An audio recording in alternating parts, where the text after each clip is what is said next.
to support efforts to expand the sale of over-the-counter guns, including assault weapons, which are war weapons. These political contributions serve the gun industry well by securing congressional votes to maintain laws that give easy access to purchasing guns. As I reflect on the compounded effects of the collateral damage of gun violence, I remember my first workshop on reducing gun violence after our denominational policy was approved. It was 8 months after the Sandy Hook Elementary School shooting. I was invited to return to my home state of South Carolina to offer a workshop. Given the congressional stalling and dismissal of this tragic event, it seemed to be a reasonable opportunity to broach the discussion. After all, I was in my home state with friends and colleagues who shared relational connections to my family and collegial relationships that dated back to seminary days. The educational room was about 3/4 full. Just a few minutes into my presentation, the interruptions began. It was clear that many people were upset that the topic was being discussed. Some felt that the workshop was promoting an anti-gun sentiment.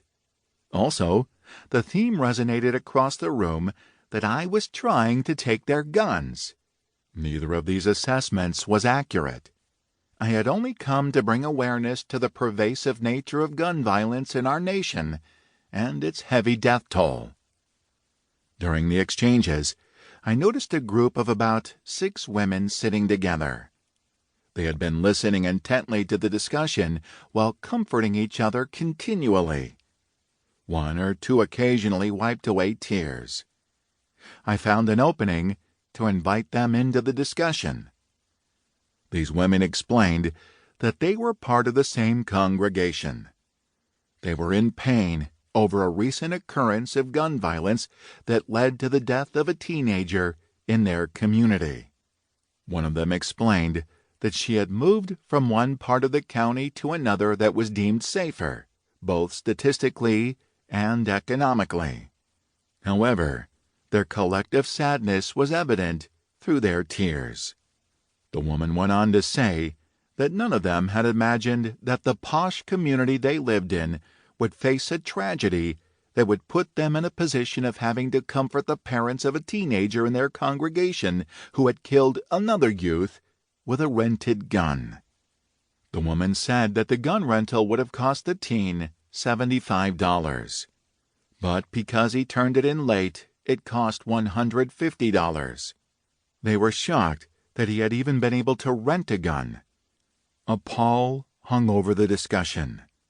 Then an elder who had argued throughout the workshop said, "Well, if it takes any longer for me to get a gun in the state of South Carolina than it does now, I will just have to find another way to get one."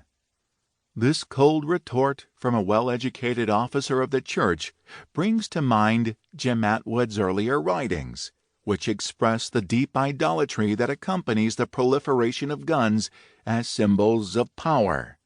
I want to suggest that the need for more and more guns is a symbol of our distance from our Creator, because it symbolizes our weakness in learning more deeply how to love. However, one can only understand this view if love is the epitome of one's understanding of the core of an eternal being. I am grateful for the many years Jim Atwood has devoted to preventing gun violence, and for his books that have inspired the faith community to action. I am grateful, too, that Collateral Damage addresses the issue of race and racism, and the impact on the epidemic of gun violence within the African American community.